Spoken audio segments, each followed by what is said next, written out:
तो साथियों देख सकते हैं गांव नैना के युवाओं ने एक संकल्प लिया कि हम हमारे छोटे बच्चों को, छोटे भाइयों को आगे लेके आए कि हम जो चीज़ नहीं कर पाए, हमारे आगे आने वाली पीढ़ी को वो चीज़ ज़रूर होनी चाहिए। यहाँ पर एक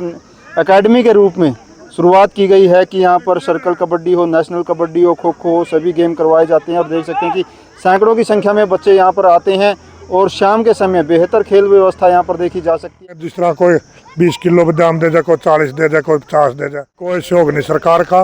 लेकिन करनी चाहिए भाई। जिस तरह इनमें गुडिया है, बड्डिया खेलने वाली है, पैसे की दोष दिखाते हैं, हमारा बच्चा फलानी एकेडमी में पढ़ता है और इतने लाख रुपए देते हैं। कुछ सहयोग कौन था भाई, माना बड़का न करे सारा सहयोग जो रहे हैं भाई। यू बाहर है बिंदर है, यूएस से बैठे हैं जो यूके है, यू भाई बिंदर ना करे। और भाई भाई बहुत ज्यादा बार युवा ही सहयोग कर रहे हैं फिलहाल। बगैर पैसे के भी नैने का ग्राउंड आज जो देशभक्त तैयार करने लग रहे हैं। फॉरेन कंट्री बैठे हैं, सबसे ज्यादा सहयोग उनका है, क्योंकि कहीं ना कहीं उनमें से कुछ बच्चे खेलने वाले थे, वो तो कुछ नहीं बन पाए, किसी परिस्थिति के कारण वो बाहर चले गए। उन्होंने संकल्प लिया कि हम गांव में एकेडमी के रूप में ही दीपक किसान को यहाँ बुलाते हैं और खेल करवाते हैं, चाहे टूर्नामेंट करवाने की बात हो, चाहे कोई भी बात हो। ग्रामीण भूमि देखने वाले सारे साथियों राम राम, में आपका भाई वीरेंद्र भाई। साथियों देख सको हो कि कैथल जिले का गांव नैना सर्कल कबड्डी जो कि आज देखा हाँ कि हरियाणा तक गायब होती जाने लग रही है। 20-25 साल पहला हर गांव में जिसका कबड्डी का क्रेज़ था, वो क्रेज़ अगर आपको देखना है तो कैथल जिले गाँव नैना में आइए। दीपक किसान जो कि सर्कल कबड्डी का एक बड़ा नाम रहा है अपने समय में, यहाँ पर इनको कोचिंग देते हैं, खिलाते हैं। तो देखिए कितनी अच्छी व्यवस्था है, किस तरह से ये व्यवस्था आई कि आज हरियाणा में कहीं जिंदा है सर्कल कबड्डी। तो गांव नैना में देखिए कि छोटे बच्चे से लेकर बड़े सीनियर खिलाड़ी तक यहाँ पर एक साथ प्रैक्टिस करते हैं, लड़कियां तक यहाँ पर प्रैक्टिस करती हैं। आइए कोच साहब से बात करेंगे इस खेल के बारे में कि इस खेल को किस तरह से उन्होंने आगे प्रमोट किया है, किस तरह से इस खेल को जिंदा रखने का प्रयास वो कर रहे हैं कि आज सर्कल कबड्डी जो है कहीं ना कहीं समाप्त होती जा रही है, लेकिन गाँव नैना धौंस और इसके आसपास के जो युवाओं के लिए ये प्रयास किया गया है। कोच साहब प्रणाम। राम भाई। क्या कहोगे कि सर्कल कबड्डी हर गांव में, हर गली में, हर मोहल्ले में खेली जाती थी, आज 25 से 30 साल पहला तो जमा ज़्यादा क्रेज़ था, आज ख़त्म होता जाने लग रहा है कि ना गाँव नैना में आप लोगों के सहयोग से अभी भी जिंदा है, किस तरह से ये लाले गांव बहुत अच्छा लग गया मैंने। मैं बुलाया भाई, जगह बहुत बहुत धन्यवाद है। तो लाले कबड्डी न्यू खत्म हो जाते तो कोई एक तो प्रमोटर को नहीं अपना, एक नो जो नए प्यो दे बेचारी उनकी शौक नहीं मिलता। इस गांव में मैंने किया बात देखी, शौक मिला बच्चा ना, और लाले जी जरा शौक मिला करना चाहिए। जो प्रमोटर बैठे हैं, हमारे बाहर भाई बैठे हैं, जो गरीब बच्चे हैं, जो अकेडमी अपना काम में चल रही है 2-3 हरियाणा में, तो इनका शौक करना चाहिए गरीब बड़का का। तो अपने बालक उठते रहेंगे कि उनकी डाइट मिलती रहेगी, तो भाई डाइट का कारण अपना बालक उठते रहेंगे। और बढ़िया कबड्डी तो पंजाब में जिस तरह प्रमोटर है, घने प्रमोटर है, अरे कोच जो अकेडमी कर रहे हैं उनकी तनख्वाह बेहतर की अगले ने। और जो गरीब बच्चे हैं, जिस तरह कोई 20 किलो बादाम दे जाए, कोई 40 दे जाए, कोई 50 दे जाए, थोड़ा पीछे भेजते रहे जो बाहर के प्रमोटर हैं भाई। तो सर्कल कबड्डी तो कड़ी नहीं कड़ी आज नेशनल कबड्डी में कन्वर्ट होगी कि बहुत से ग्राउंड नेशनल कबड्डी में कन्वर्ट हो गए, लेकिन यूरा आपने प्रयास करा क्या कि जो सबसे ज़्यादा देखने वाला खेल है हमारा हरियाणा का सर्कल कबड्डी है, लेकिन क्या मानना हो कि आज इतनी खत्म क्या तो होने जाने लगी? बस युवा कारण है, ले खत्म युवा कारण है। जो बेचारा जो कह दिया, जो गरीब बालक है नहीं वो नहीं खेलने पाता। इसमें कई बालक में क्वालिटी है उरे, तो कई बालक गरीब घर के हैं, तो इनका शौक होगा जो खेलेंगे, बढ़ेंगे, बढ़िया होंगे, आप प्लेयर उठ जाएंगे। सरकार को भी कहीं ना कहीं पहल करनी चाहिए कि यार हरियाणा का पसंदीदा गेम है, तो हरियाणा सरकार को भी इस तरफ थोड़ा सा रुझान दिखाना चाहिए कि जिस तरह से नेशनल कबड्डी में अगर आप अच्छे मेडल लेके आते हैं तो उसको कहीं ना कहीं नौकरी की गुंजाइश बनती है। भाई सर्कल कबड्डी का नहीं, अपना एक हरियाणा का बहुत अच्छा गेम है। और यही मानते पब्लिक इस ने देख दिया, नेशनल कबड्डी ने नहीं देख दिया, लेकिन सरकार का तो एक पैसा भी वो कौन शौक ला ले भाई, यू इसके लिए कर दिया, यू कर दिया, लेकिन कोई शौक नहीं सरकार का, लेकिन करनी चाहिए भाई। जिस तरह इनमें गुडिया है, बड्डिया खेलने वाली हैं, इनका शौक होना चाहिए, पूरा ग्राउंड में सुविधा होनी चाहिए। ये तो कोई अपना उससे कर रहे हैं बच्चे, अपना खुद तय ना कि सरपंच भी नहीं कर रहा। तो कबड्डी और खेल हो, उसके साथ साथ ये माना जाए कि बच्चे संस्कार भी सीखें, लेकिन बहुत सी जगह देखा कि नशे की लत भी आ गई है खेलना के बीच में, लेकिन यहाँ आपके ग्राउंड में खिलाड़ियों को देखा गया कि संस्कार भी साथ के साथ उनको सिखाए जाए। बस जैसा गरुश क्या होगा नहीं सा सिक्का का बंदा, लेकिन अपना जो मन है बच्चे अपने संस्कार दे रहे हैं बढ़िया और मानने के जो देंगे और भी। तो कोच साहब सहयोग की भी अपेक्षा रहा है कि सहयोग किस तरह से मिल रहा है और किस तरह से सहयोग की अपील करोगे आप? जो शौक तो बढ़िया मिल रहा है सरपंच ने इनका गुड्डिया का बच्चों का इनका किट दी है जूते दी हैं तो भाई मैं भी और भी शौक मांगना चाहूँ उस पर जिस तरह इस ग्राउंड में पैडी हो जाए एक बड़े बड़े डलो है नहीं जो है तो वह बहुत ज़रूरी है उसमें ग्राउंड में और भी शौक करा अच्छा हुआ है सरपंच ने करना चाहिए आना चाहिए बात करनी चाहिए। इस तरह मेरी लड़की है बहुत अच्छी खेल रहे हैं खो खो भी खेल रहे हैं एक तो बेचारी बहुत बढ़िया बाहर भी खेल का ही है इनका भी शौक होना चाहिए ग्राउंड अलग तक ग्राउंड हो जाए बहुत अच्छी बात हो जाए। लेकिन जितने बच्चे जो बात ने कवा नहीं हुआ पकड़ा है जो जिस तरह पहली बार सर्कल खेलने लगी है क्योंकि लड़कियां गेम बहुत कम हो रहे हैं ठीक है नहीं जो जिस तरह कई जगह अपने ट्रैक्टर भी जीतते हैं बाहर भी जाएंगी छोरी विदेश में खेल लेंगी 2-3-4 5-7 छोरी खेल लेंगी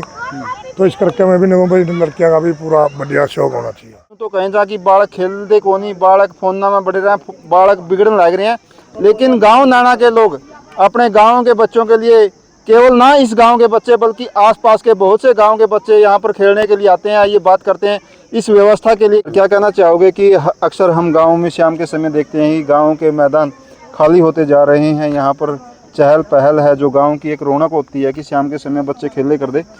20-25 साल पहला तक तो ये सर्कल कबड्डी गाँव की हर कोने में खेला जाता था लेकिन आज गायब हो गया हरियाणा में था लेकिन यहाँ पर जिंदा है। सबसे पहले तो मैं आदरणीय पत्रकार बंधु आपका ही धन्यवाद करता हूं क्योंकि देशभक्तों में पत्रकार को मैं चौथा स्तंभ मानता हूं जी। तो अगर आपका आशीर्वाद है ना अगर किसी को कहीं अपना हक नहीं मिल रहा ना वहां पत्रकार पहुंचकर उसका हक दिलवाने का काम करता है जहां तक हम देखते हैं। और अगर मैं इस ग्राउंड की बात करूं एक गाना आया था कि पहले आलिया व रही ना पहले आला पानी तो वो इस पे लागू होता है आज के जो चला हुआ है आज सिस्टम चले हुआ है समाज का क्योंकि विचार समाज के अंदर नहीं रहा विचार इसलिए नहीं रहा जो ग्राउंड में आज बच्चे नाना गांव के ग्राउंड में बच्चे तैयार हो रहे हैं ये बच्चे केवल खेलने का साधन नहीं है ये केवल खिलाड़ी बनने के लिए नहीं ये विचार अपने आप में आत्मबल सम्मान करने की दृष्टि से और अपना सक्सेस होने की दृष्टि से कामयाब होने की दृष्टि से और गुरुजनों का आदर करने की दृष्टि से और बड़ों का आदर करने की दृष्टि से माता पिता का आदर करने की दृष्टि से और ठीक जीने की कला के लिए आज ये नैना गांव का ग्राउंड तैयार होने लग रहा है। तो सर बालकों पर दोष दिया जावे कि बालक बिगड़ने लग रहे हैं बालक खेलते को नहीं बालका ने थोड़ा प्लेटफॉर्म दिया जाओ तो बालक तो तैयार है ये प्लेटफॉर्म आप लोगों ने तैयार कराया तो यहाँ पर बालक देख सकते हैं कि पास आस पड़ोस के गाँव के भी आने लग रहे हैं। आदरणीय बंधु आपने बहुत ही अच्छा क्वेश्चन किया है क्योंकि हमारे अंदर ये विचार फुदकते हैं हमारे अंदर ये विचार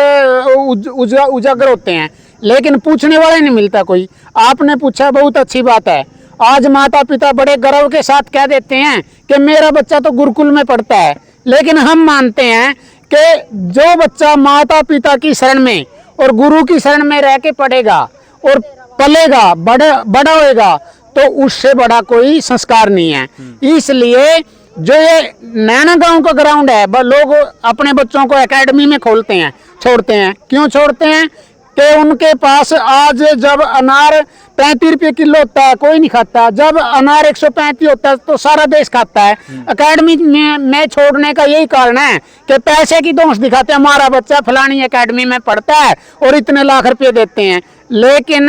बगैर पैसे के भी कोरोना काल ने ये सिखाया है कि बगैर पैसे के भी शादी हो सकती है बगैर पैसे के भी कार्यक्रम हो सकते हैं और बगैर पैसे के भी नैने का ग्राउंड आज जो देशभक्त तैयार करने लग रहा है। बच्चे नशे की अगर नशे की बात करूं नशे से दूर रहते हैं बच्चों को काम टाइम ही नहीं मिलता फालतू की बात करने का बच्चे विनाश की तरफ जाने का दो ही कारण है नशा और मोबाइल दो ही साइडों से बच्चे आज नैना गांव के बच्चे और गुआंड के बच्चे जितने भी यहाँ ग्राउंड में आते हैं सारे के सारे बचे हुए हैं और अच्छे खिलाड़ी के रूप में तैयार हो रहे हैं। अगर मैं एक साल बीते हुए की बात करूं नैना गांव की जो टीम है चाहे जज्जर खेल का ही है चाहे गुड़गांव खेल का ही चाहे जींद खेल का ही है चाहे पेवा खेल का ही है या कुरुक्षेत्र खेल का ही है मैं ये तो नहीं कह सकता के जीत के आई है, लेकिन ये छाती ठोक के कह सकता हूँ कि सेकंड नंबर पे नैना गांव की टीम हर एक जगह से आई है। सर क्या कहना चाहोगे कि आप युवाओं ने ये शुरुआत की है कि गांव के अंदर बच्चों को खिलाया जाए, किस तरह से ये शुरुआत की थी और किस तरह से आज इतने बच्चों को यहाँ तक जोड़ पाए? भाई जुगर बाहर बैठे विदेश वाले बालक है, जुगर उरा नौकरी लग रहे वो थोड़े थोड़े करके है इन खातर उरा जुगर 5-7 बालक आए कर दे, फिर न्यू शायद इन पे पीछे पासे ले गया न्यू माना भाई जोड़े उरा सिस्टम, फिर यहाँ लग गए भाई कुछ बनने वाले हैं, फिर माना भाई दीपक शान बुलाया था। अच्छा, तो क्या कहोगे कि गांव में पंचायत है, जिला परिषद, ब्लॉक समिति के मेंबर और गणमान्य लोग बहुत से होते हैं, तो कहीं से शुरुआत में सहयोग मिला वह? बस शुरू में कुछ सहयोग कौन था भाई, माना बड़का न करया सारा सहयोग जो रहे हैं भाई यू बाहर है बिंदर है US से बैठे हैं जुगर UK है यू भाई बिंदर न करया और भाई भाई बहुत ज्यादा बार युवा ही सहयोग कर रहे हैं फिलहाल। युवा सहयोग तो पंचायत ने कुछ थोड़ा बहुत ना भाई लग तो कुछ पंचायत ना करया को नहीं जुगर भाई जितेंद्र भाई ने भी करया थोड़ा बहुत हमारा यू ब्लॉक समिति मेंबर है। अच्छा, इसने भी करया भाई थोड़ा पहला तो देख भाई अपनी उस तक करे था ये भी लग रहे हैं भाई थोड़ा थोड़ा देवा है पंचायत भी। ठीक है, सभी का सहयोग जरूरी होगा। तो साथी राम क्या कहना चाहोगे, आप लोगों ने सहयोग किया है, कहीं ना कहीं युवा जो है युवा के प्रति ज़्यादा सोचता है कि आगे आने वाली पीढ़ी है उसके लिए हम सहयोग कर सकें? सबसे पहले तो जो भी साथी बाहर बैठे हैं, फॉरेन कंट्री बैठे हैं, सबसे ज़्यादा सहयोग उनका है, क्योंकि कहीं ना कहीं उनमें से कुछ बच्चे खेलने वाले थे, वो तो कुछ नहीं बन पाए, किसी परिस्थिति के कारण वो बाहर चले गए। उन्होंने संकल्प लिया कि हम गांव में एकेडमी के रूप में ही दीपक शान को यहाँ बुलाते हैं और खेल करवाते हैं, चाहे टूर्नामेंट करवाने की बात हो चाहे कोई भी बात हो। और जहाँ तक बात है ग्राम पंचायत की, ग्राम पंचायत भी पूरा सहयोग देती है, किसी भी बात से किसी प्रकार का कोई मनाही नहीं करती, चाहे सरपंच की बात हो, किट वगैरह देने में सब कुछ आगे रहता है, ठीक है ना। सब कुछ सारा सहयोग सभी का है और सभी से मिलकर चल रहा है। मोस्टली सबसे ज़्यादा ये मान सकते हैं कि सबसे ज़्यादा बाहर रहने वाले बच्चों का सबसे ज़्यादा सहयोग है, और उसी का परिणाम है कि आज आप यहाँ पर बच्चों की तादाद देख सकते हैं और शिष्टाचार देख सकते हैं, तो सबसे अच्छी बात। तो सर क्या कहोगे कि बहुत सी सहयोग की अपेक्षाएं भी रहती हैं, व्यवस्था हम चाहते हैं कि बेहतर से बेहतर व्यवस्था हमारे ग्राउंड पे हो, अच्छी लाइटिंग की व्यवस्था हो, पीने के अच्छे पानी की व्यवस्था हो, ग्राउंड में और ज़्यादा मैटर शेड की भी व्यवस्था हो, तो जो जिम्मेदार लोग हैं पंचायत हो, ब्लॉक समिति, जिला परिषद, सभी से डिमांड करते हैं? हाँ, डिमांड तो करते हैं और मोस्टली पूरी भी हो जाती हैं। देखो धीरे धीरे कोई चीज़ आगे बढ़ती है तो आगे सभी चीज़ें तभी होती है, एकदम से किसी चीज़ें नहीं बनाई जा सकती। मेरा मानना है कि सभी चीज़ें कंप्लीट हो जाएंगी अगर कुछ बच्चे यहाँ से, अब की बार कुछ और प्रोसेस है, थोड़ी आगे और प्रोसेस होगी, तो इनको सबको सक्षम करने का काम पूरा गाँव राम तो आप लोग देख रेख रखते हैं, कहीं ना कहीं जो चीज़ें हैं उन चीज़ों को लोगों से मांग के पूरा करवाओगे? नहीं, हम खुद भी कर देंगे और मांग के भी पूरा करवा देंगे, ठीक है ना। पूरा गाँव राम का सहयोग है, जो इस जैसे भाई हैं बाहर हैं, और ये इस तरह के 200 बच्चे तकरीबन हमारे गांव के बाहर हैं, सभी अच्छा सहयोग करते हैं। भाई ये लगभग 2 से 3 साल हो गए, सारे गांव का भी सहयोग है और जितने युवा साथी विदेशों में बैठे हमारे गांव के उनका भी बहुत बढ़िया सहयोग है। ये पहल भाई संदीप ने करी थी और इसने ही सारे युवा साथी जोड़े हैं। उसके बाद गांव का भी सहयोग है और पंचायत का भी हर प्रकार से सहयोग है भाई, और इसकी ही भाई की देख रेख में यहाँ से शुरुआत करी थी, इन्होंने सोच पैदा करी है? हाँ, संदीप ने करी है भाई। तो साथियों देख सकते हैं इस संदीप भाई ने सोच पैदा करी और इसका सहयोग इन सभी युवाओं ने दिया, और विदेशों में जो गए हुए युवा साथी हैं उन्होंने भी सहयोग किया, और आज देख सकते हैं कि एक सोच से कितने सारे युवाओं को एक भविष्य को सुधारने का मौका मिल रहा है।